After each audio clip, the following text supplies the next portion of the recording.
Welcome back, everyone. I'm Carrington-Russell, Australian award-winning author of Kick-Butt Heroines and Delicious Men in Dark Romantic Worlds. And I have a very special guest for you today. We are talking to a USA Today top 30 Amazon best-selling author who's known for her sassy and swoon-worthy contemporary romance. We are talking to the one and only J Saman. How are you today? I'm great. How are you? I'm really good. I am ecstatic that you're on. When we're recording this right now, you have had, I think it's about 5 days since your release. You're sitting at Yeah. number 57 on the Amazon charts. How are you feeling? Amazing. It's been just an incredible release, really. I've been totally blown away with how well the book has been doing and just how people are responding to it. So it's just been an incredible ride so far. And it's book four in the series as well. So that Yeah. must be really nice to realize that your readers are following you all the way for the journey. Yeah, it's I mean they're all standalones. I write standalone interconnected, but yeah, I mean it always gets tricky, like the further you go in a series, the more nervous you're like, "Oh no, I don't know." But no, it's been yeah, I think, readers were excited for this couple specifically. So they were it's been great so far. We'll talk about the new release, but I'd really like to start at the beginning. Why did you start writing and how did you find publishing for the first time? So I started right. So I've always sort of written, like even going back to high school, but not really like stories. And then, so I'm technically a licensed nurse practitioner. So, but in graduate school, it was insanely stressful.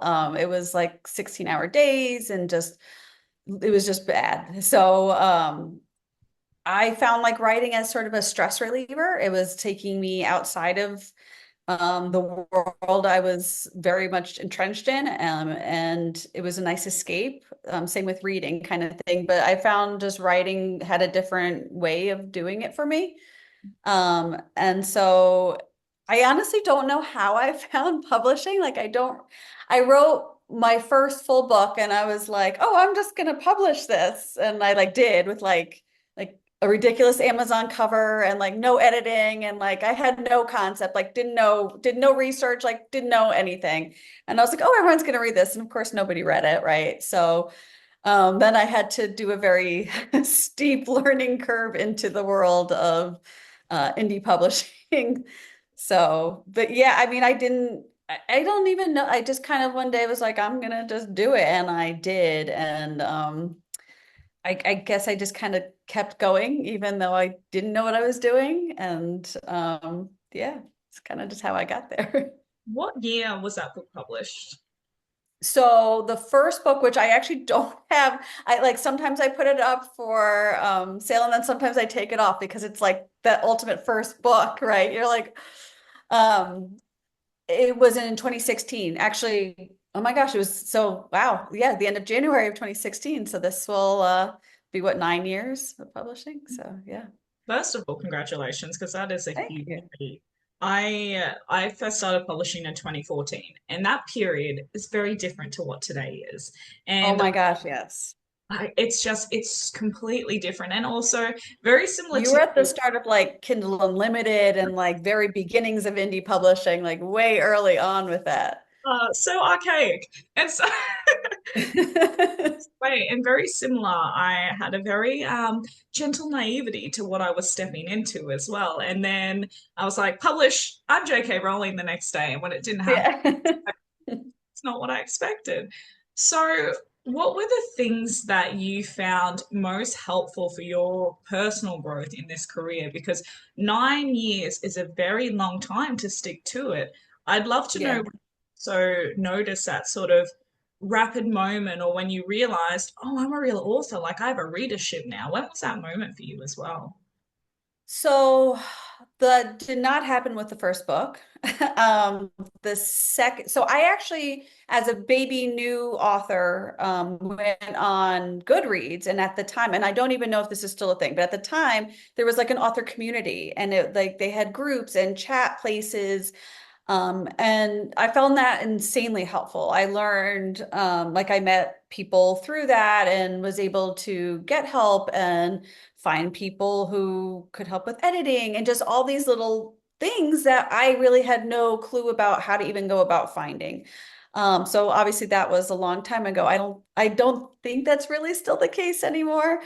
But yeah, I didn't really, the second book I published was a very um challenging book for me and for readers because, well, it's not like that on the page anymore, but literally I killed like a 3-year-old on the page in the first chapter. Like I really didn't know what I was doing. Like really had no clue. Since that, I've removed that prologue. But it actually ended up striking a chord with a group of readers that I found from Goodreads because I learned the art of getting ARC readers through that. And with that, some of them were like, we would really like to see the next in this series. Like, we want to see the next couple. And so I was like, wow, like that shocked me. I remember like I had no, like I thought this was going to be like a one and done kind of book and then move on or whatever. But they were like, no, we really want to see the next characters.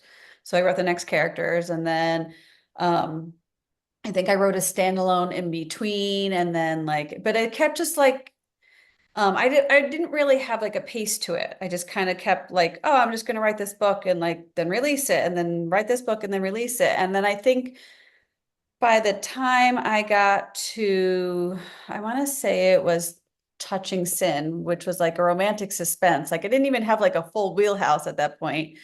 I kind of had this moment where I was like, I really kind of want to do this.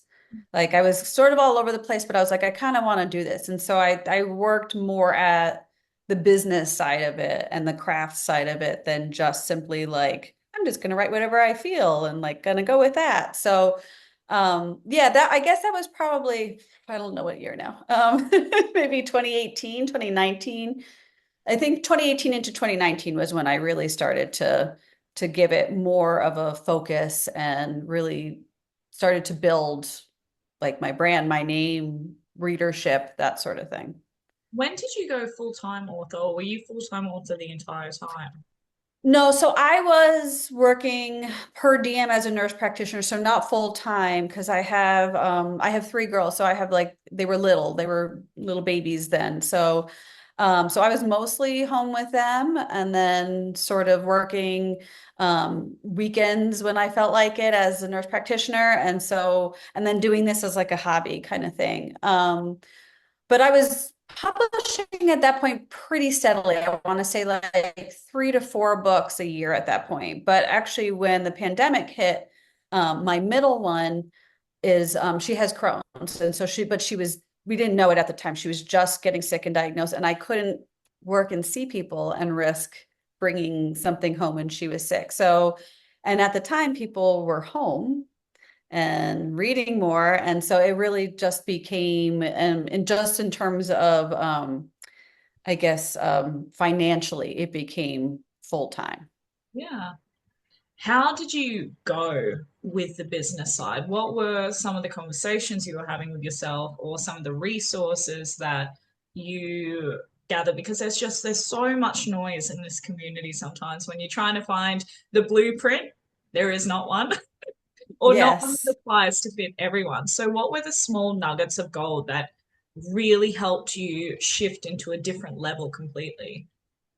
So I got an assistant in 2020. I want to say, I think it was like spring of 2020. I finally got an assistant and she organized me and sort of she just took a lot of the stuff that I was personally doing off my plate, and that was huge.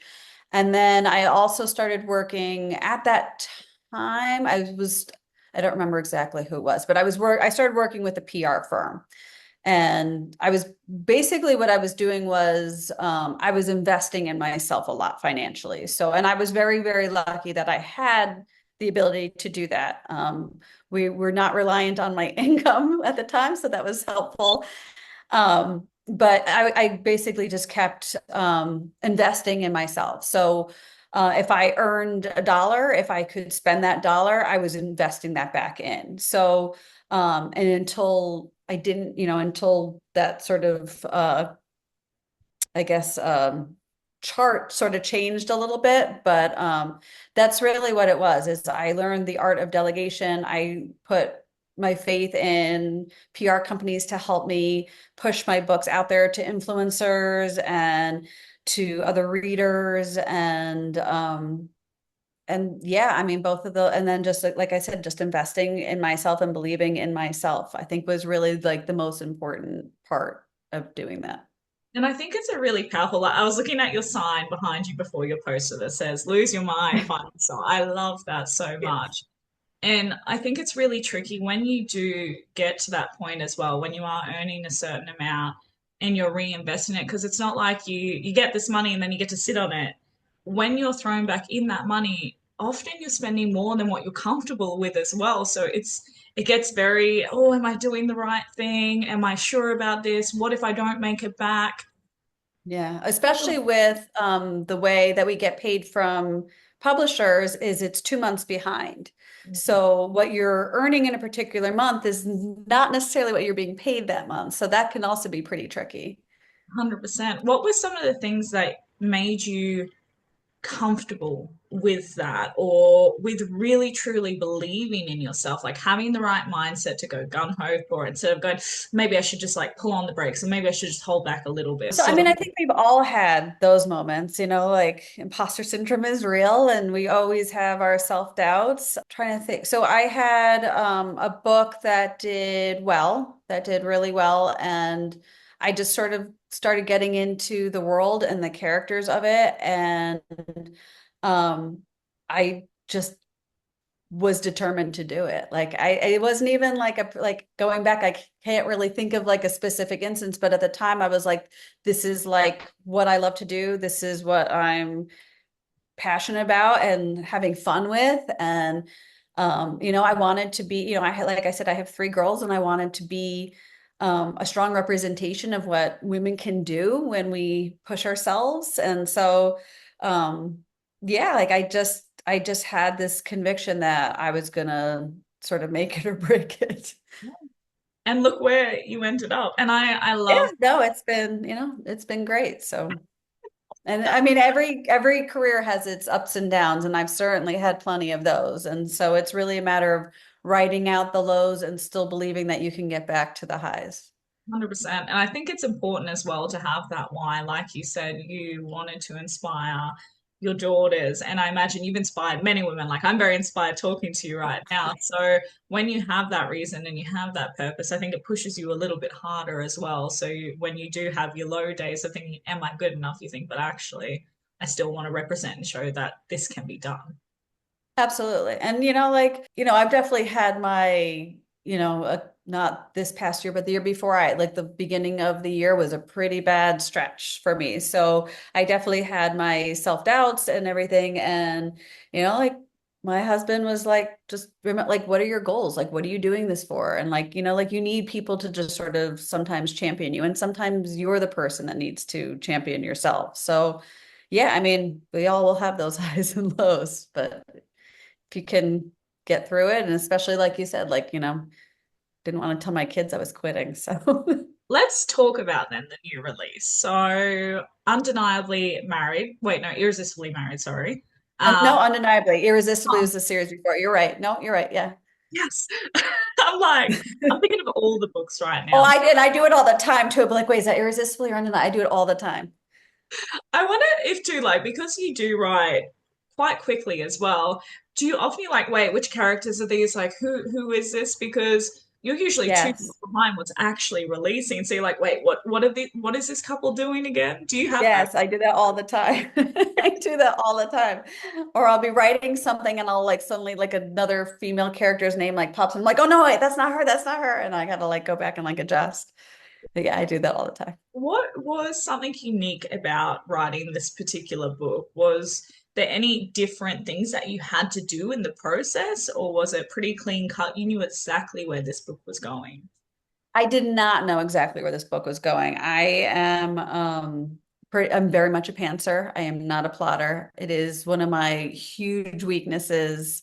Or I guess I just wish I could plot and I've tried and I just can't. So I did not, so I knew my basic tropes going in. I tried to know my basic tropes going in. So I knew I wanted to do, I knew he was like, I knew the character already. So he was going to be football. So that's sports, quarterback. I knew he was like his age and I knew her age because these were characters from other that had been appeared in other books. So I knew it was going to be reverse age gap, which I was excited for because I'd never written that before. Um, I knew I kind of wanted to do a runaway bride because I hadn't done one in a while, and those are fun for me. And I was like, oh, well, if I'm doing that, why not do a Vegas wedding to sort of flip it around, which was also fun. I hadn't actually done the Vegas wedding thing before. So I was kind of like with this series, I've been having fun playing with things I either haven't done in a while or things I've never done before. The surprise pregnancy, I had not really planned out. Um, and sort of how it all comes about, I definitely had not planned out until I got to that part. And then I went with it and it kind of felt right for the Yeah. story. I love that you have this playful nature when you write. And I do want to pull you up on one thing when you say it's a weakness to be a pantser. No, no. But I can understand the frustration sometimes because you know that you're missing you can tell I'm a pantser too. So I'm like, I'm getting on the soapbox opera. It's okay. But has your process changed, like from when you first started to now, still being a pantser? Has it changed much? I imagine you're probably a lot more faster or maybe understand your process. Yeah, so I think I write faster.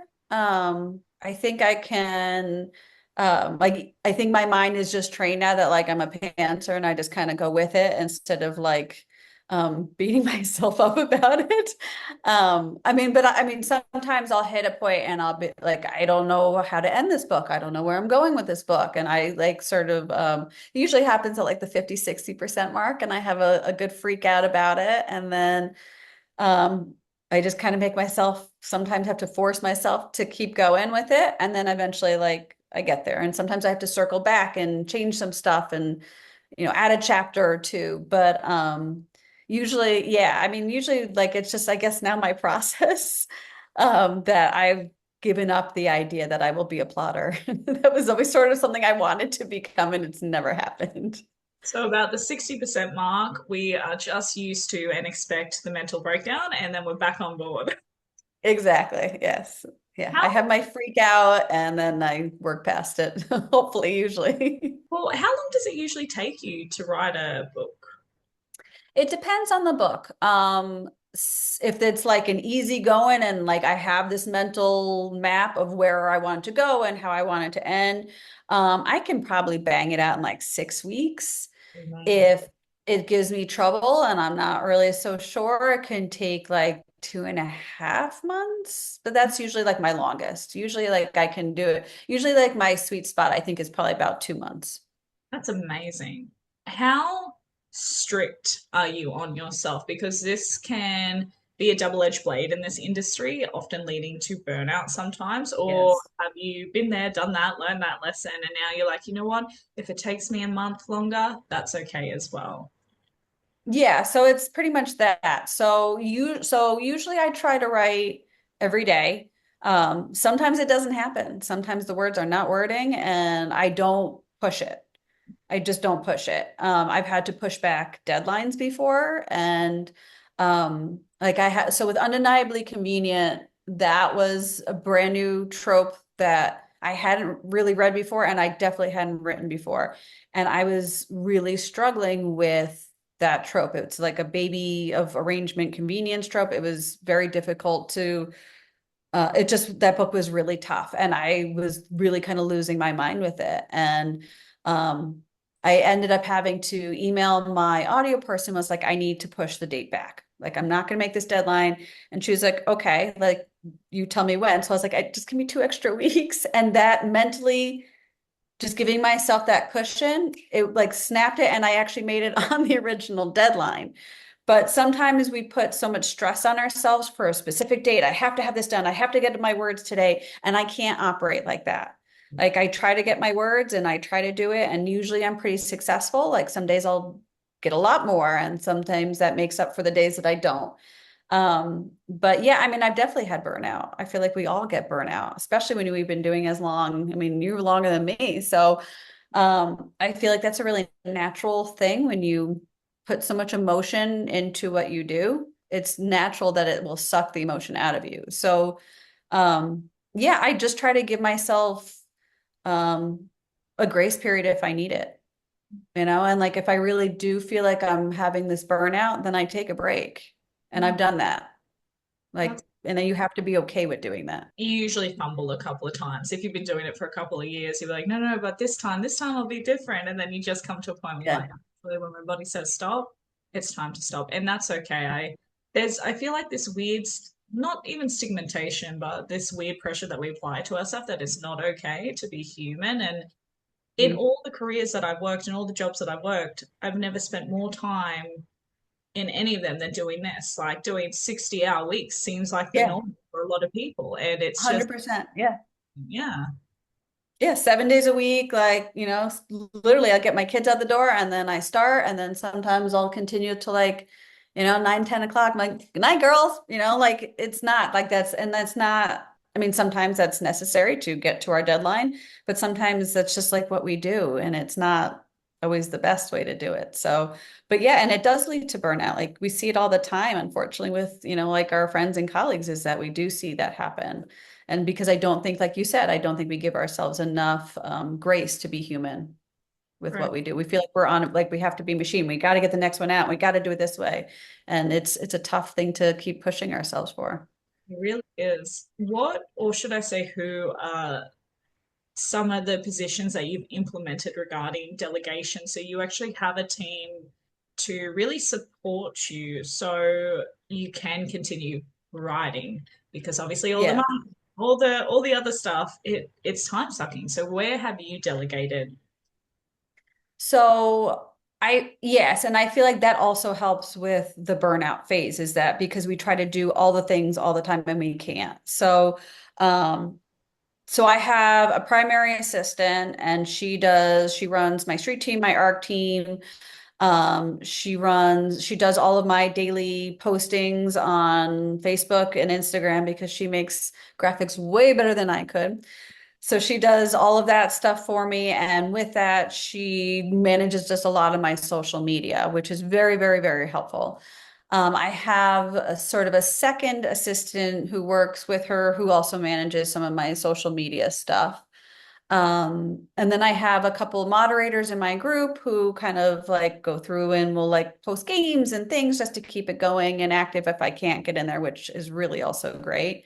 And then I have a PR team. So I'm with Valentine PR, and they're amazing. They pretty much take care of whatever I need taken care of. So like when it comes to releases, they do it for me, which is just great. So like really a lot of the times, and I also have an ad person. So I have a person that helps me with my ads, particularly around releases, because I am not always the best with ads. So and she's better at it than I am. So I feel like that's sort of an important thing to kind of figure out, is where are your strengths, where are your weaknesses, and focus on your strengths and don't stress over your weaknesses if you can, right? So, I mean, I wasn't always in a place where I could, but yeah, so like having that sort of team and support around me has been huge. It's been so instrumental to me just being able to really just write the words, which is why I'm able to write as fast as I do. And I completely agree with this, understanding strengths and weaknesses. I've referred to on this channel quite often Becca Syme's strengths. I don't know if you've Yes. done it, but Oh it yeah. Mhm. amazing. I honestly think it's such a good tool because I think we often beat ourselves up if we're not like a particular author or we don't have the same strengths. But when we understand fundamentally what we're good at and we Mhm. just encourage that, then it's fantastic. As you mentioned, ads. Me, ads, no. And I have some people come on here and it's just like, and the data on this and this and this and this. And I'm like, that is not who I am. And it just goes.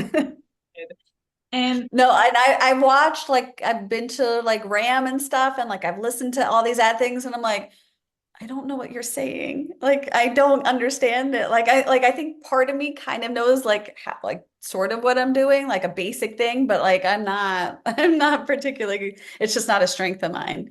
And managing them is even worse for me. I tend to make emotional gut check things, and that's not the best with ads. So having, and yeah, like you said, like with Becca, I mean, she was amazing. And so like, like my number, I'm a number one achiever. And so that's tricky because are you really? I love it. I love it. And so it's like you said, we have trouble like allowing ourselves to be human. We always want to keep going and have to keep going and have to get to that next thing. And it's sometimes a strength and sometimes a weakness. Yeah, 100%. Just for those who are watching, RAM is Romance Author Mastermind. Sorry. Yeah. Yeah. No, you're fine. It's run by Sky Warren. It's an amazing conference. I think it's usually a 3-day conference in Texas, or sometimes there are virtual options as well. Yeah. That's what I've Fantastic done. So. conference. Yes, number one achiever. I feel like I should explain it just a little bit briefly, but basically, we're the people who put everything on the plate. And even if we like get down on certain to-do lists and tasks, we'll put more on the plate because we just want to do it all. And eventually it flips and crashes because we burn out. But we get a lot 100%. done. We're But working we do horses. get a lot done. We get Yes. a lot done. We But burn the candle at both ends. Yes. literally, whenever I see another chair, I'm like, I see you, girl. I see you. I know what we do. We get each other. Yes. So, talking then about releases, what's your game plan when you have a release? How far out from that book releasing are you implementing things, and what are those things? So it depends on sort of when the last release is and when like I'm planning the next release. So usually I try to do them about 3 to 4 months apart if I can. And so that sort of allows the last release to kind of like I usually give that like a solid full month of like, my time and energy and effort. And then so I have a graphics person and she makes sort of like my teasers and my cover reveal stuff. And so like I start to kind of probably like 2 months out, I start to tease stuff, tropes and obviously the title, the cover usually comes out about 6 or so weeks out. And then once the cover is out, then I really just start to um, drop stuff about like the book. I'll do excerpts, I'll do, like I said, a bunch of teasers, start to get more into like the characters and things like that. So, and then usually, I mean, my releases are pretty, I guess, standard, so it's like, like newsletters and ads definitely, and arcs are huge, and just connecting with influencers and sort of sometimes being like, please read my book, please. So, yeah, I mean, I would say usually yeah, I try to like it's about a 2 month process, but I don't really start getting super intense until like about a month out because then I start to burn out on the book. So, yeah, and then like, yeah, social media stuff. So yeah, I would say like a month before, is really when I start to kind of get really pushing for the story. And then hopefully like you sort of build momentum with that. Yeah. How active are you when it comes to social media? Because it's such a tricky beast in itself. And I love that you have delegated quite a reasonable amount of that because it can be such a time stuck and also just emotionally very Yes. exhausting. Trying to find what's going to stick, what do my readers want, what's engaging, what's the right wording. We weren't born as copywriters, so No. where do you sort of draw the line to delegate out, and what do you enjoy doing about social media? So I love being in my reader group. I'm in my reader group at least a few times a day. Even when I'm not supposed to be, I go in my reader group. So I do. I love being in my reader group. It's just one of my really fun, happy, safe places on the internet. It's just a very upbeat, positive place. Like there's no negativity there. And I feel like there can be so much negativity.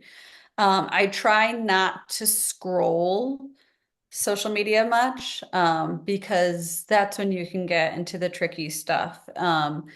And around releases, sometimes I don't go on as much because I've had some instances where you just, like reviews are for readers, not for authors. That's what we always tell ourselves. That's what we're told. But sometimes you end up crossing a review that hurts and you don't want to read it. So um, sometimes, especially during release, sometimes I will pull back from that just so I'm not so present because it can affect your mindset. But yeah, and like you said, we're not copy editors, so I'm my assistant does a lot of my social media stuff. Like I said, she makes all of my posts, and she's much better at engagement stuff than I am. Sometimes I'll still go in and throw a post on and stuff like that, or I'll make, I'll write something like that. But the majority of that I leave to her for that reason, because it can just be a slippery slope.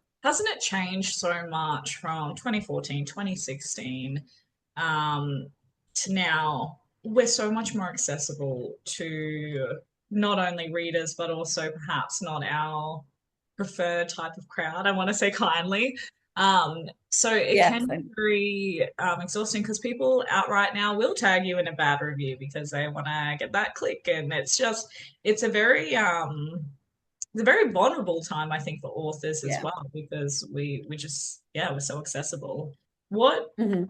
you kind of implemented besides, obviously you were saying during the time of releases you may not go on social media, etc., but what are some of the conversations that you've had to have with yourself to really manage when somebody has really affected you? Yeah, so I've definitely gotten some lovely emails in the past. I mean, I get lovely, actual lovely, wonderful, amazing emails that I get from readers, and those, or even messages. I'll get private messages and stuff like that. And those make my world. Those are like, those raise you up to the rooftops.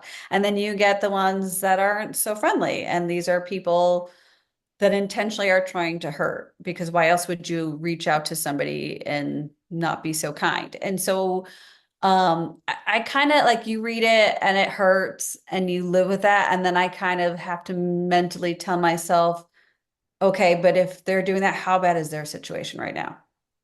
Like how bad is what they're going through that they feel the need to push some of their own hurt onto somebody else? And so I kind of turn that into, that's a them problem and not a me problem, as like bad maybe as that sounds. And that's sort of how I can push past when somebody feels the need to intentionally be not so kind. But it stings like anybody would, like, so yeah, it can be, we are so accessible, and sometimes it is a good thing and sometimes not. And I do know some authors that are totally out there and very invested in that, and some who put up a ton of walls, and I'm probably in between that space where I'm not so um I'm very cautious with where I'm personal and where I'm not, I guess. Yeah, I think it's a great place to be. One thing that I find interesting with your writing is you're not scared to dance around different genres. So obviously romance still being the theme, but you've got medical, you've got sports, you've got billionaire, you've got a lot happening. And I'm wondering if you were ever kind of nervous from a branding aspect, or whether readers will follow you through. Like these are discussions that often happen. People say stay in your lane, stick with one genre, this is all that you should do. Or you have the very creative ones that are like, I'm just going to write whatever I like, I am this person. So how did you decide that that was okay with for you? So it's sort of a two-sided coin to that. So on the one side, I like to imagine that when you open my book, regardless of what the main genre or tropes in, you can kind of like, it reads all the same. Like there's funny, there's emotional, there's steamy, like so it's like my voice is my voice, right? So you kind of open it and like you're like, okay, like this is like a J Saman book. Um, the mixing, so primarily I do medical because, like I said, I have a medical background, so that's very easy, and it's just something I obviously enjoy. So, but yeah, so I have mixed it up. Like I do, like this is my second sports romance. The first was his father, so there's that. And then and billionaire. So the majority of my books are billionaire. There's at least one billionaire in there. It's not always the male. Sometimes it is the female. Um, so usually I have an aspect of medicine and billionaire. And then the sports I kind of threw in because I like football and I like American football and I like sports um and I like challenging myself and writing something different. I get very bored if I'm writing the same thing over and over and over and over again. So that's sort of where like this series has been kind of, I'm challenging myself with tropes that I haven't done before, or tropes that I haven't done in a while. So, because otherwise and I feel like that also leads to burnout. Like when we just push ourselves to write the same thing, I mean, obviously it's not the same story, it's different stories, different characters, but it's still sort of the same tone over and over again. And I can't do it. I try sometimes. Sometimes I'm funnier and sometimes I'm darker and sometimes I'm in between. And I tell myself, no, no, like I'm getting too dark. This has to lighten up. And I sometimes have struggled with that. So I don't know. I'm not the best with it. So. No, it's honestly, I mean, I advocate for it, so I'm like, you're doing great. I always like to ask the question because, there are no set rules, but these are common conversations that happen, especially when you try and look at overall like your branding or your what you're offering or what you're presenting. And at the very core, it's always your voice, your tone, your, you know, themes and concepts as well. So I mean, I personally think it's fun. Again, I'm biased, so Yeah, I mean, I think in terms of branding, I think you just have to have something that's generally consistent. And whether that's like three things that are generally consistent or five things, I feel like there just has to be um, something that ties them together. So whether that's an only medical book or it's medical and billionaire, but like that's still part of my branding, I feel like. At least that's what I tell myself. So. I want to talk about being a USA Today bestseller and Amazon Top 30. When were the moments that you realized you were on the list? But most importantly, what did you do to celebrate that achievement?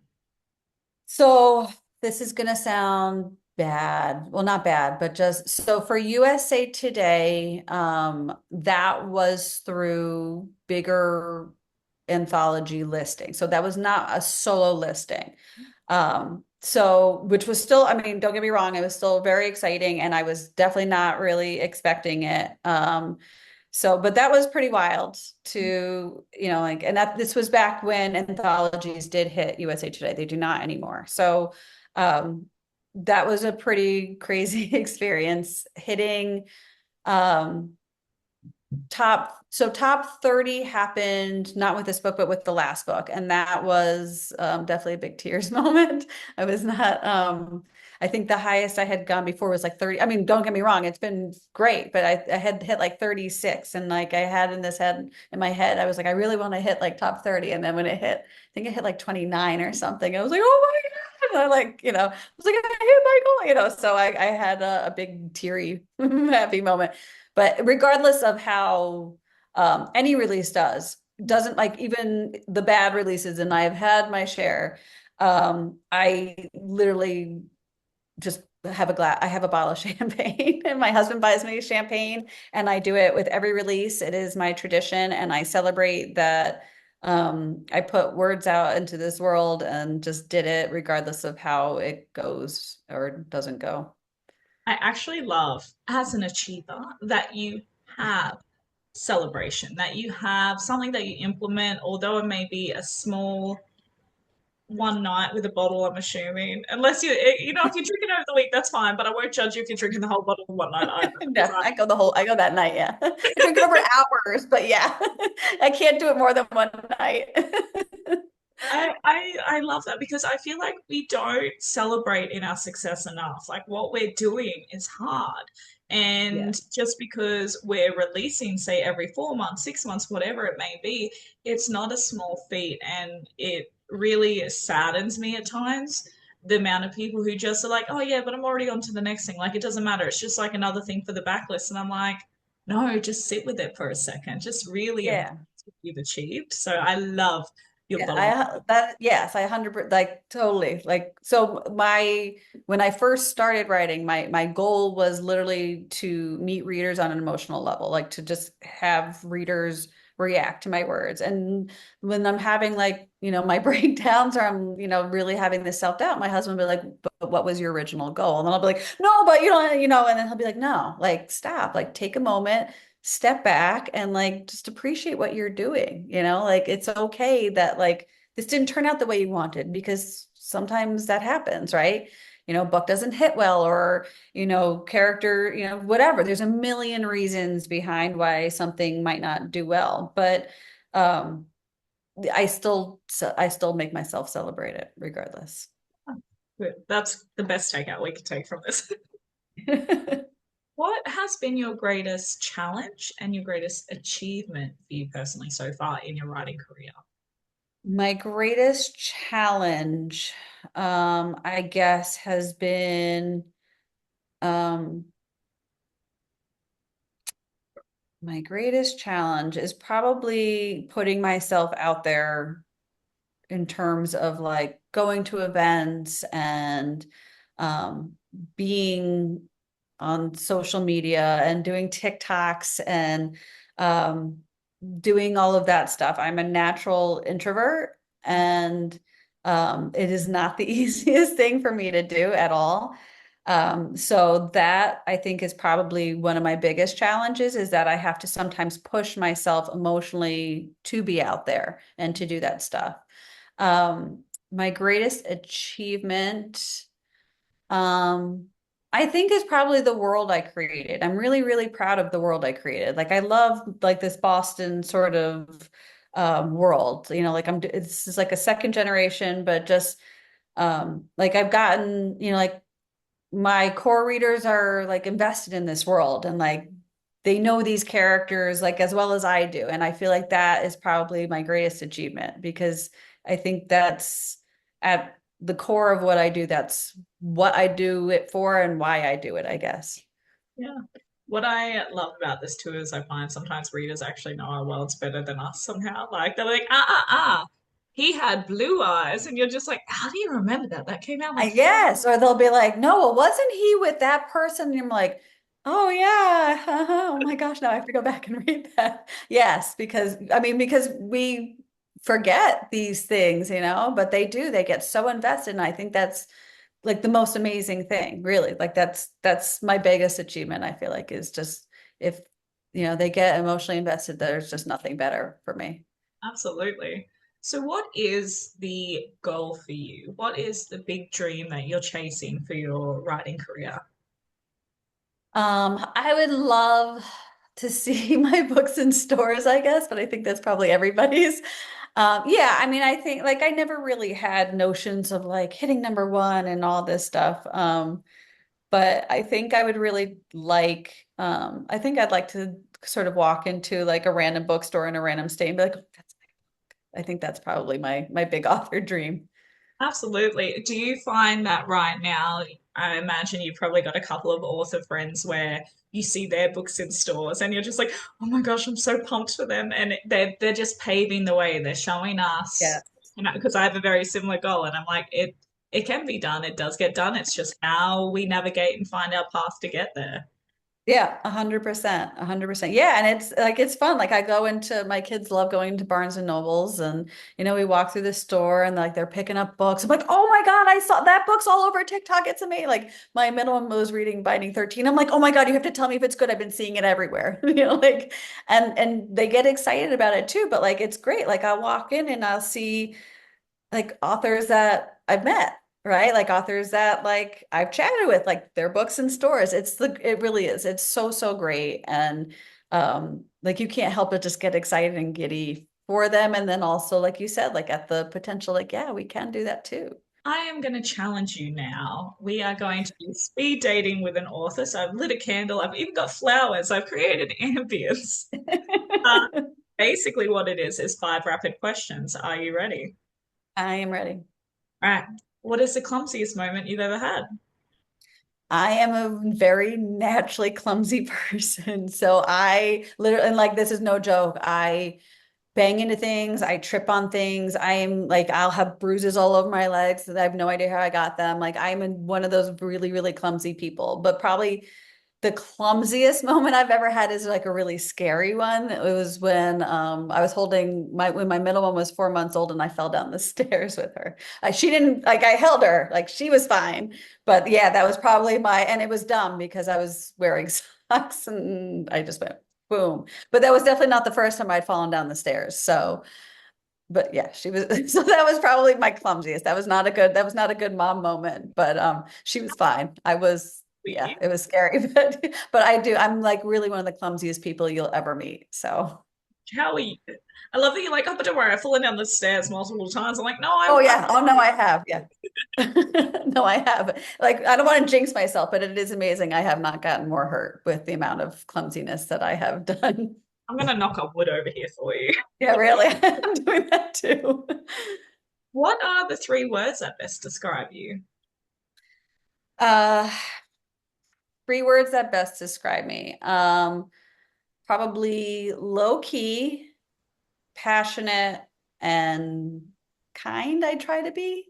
Um, yeah, I mean, that's like probably a really hard one, but that's probably what I would go with. I'm a pretty low key individual. It takes a lot to really get me excited and go in like a bad way. I mean, so yeah, I'd probably go with those, Yeah. I guess.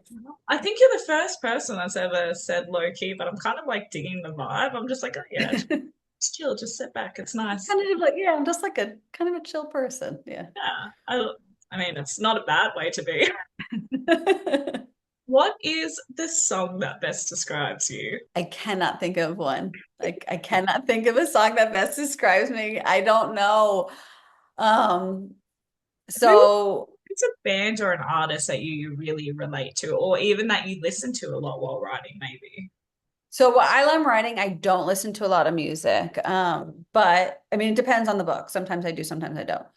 Um, I tend to listen to so like growing up, I really loved like the Beastie Boys and stuff like that. And then I do listen to like, Chappell Roan and Taylor Swift and like a lot of that stuff because my kids listen to it a lot. So like that's what we hear a lot in the house. But sort of like Sorrel, I tend to listen to like a lot of like 90s alternative. Like I'm not really a pop kind of person. I'm more of like an alternative-y kind of person. So we'll go with that. It's not really an answer, but The low key vibe. that goes with the low key vibe, yes. Who has been your favorite character to write and why? And you can only choose one. That's toughie. That's a big toughie. My favorite character that I've ever written is probably Bianca, who was in Doctor Untouchable. So we're going back a couple series. I just freaking loved her. She is this tall, curvy, adventurous, sort of like vulnerable but unafraid. Will give you shit and then hug you in the next moment. Like she's like kind of like best friend goals, I guess.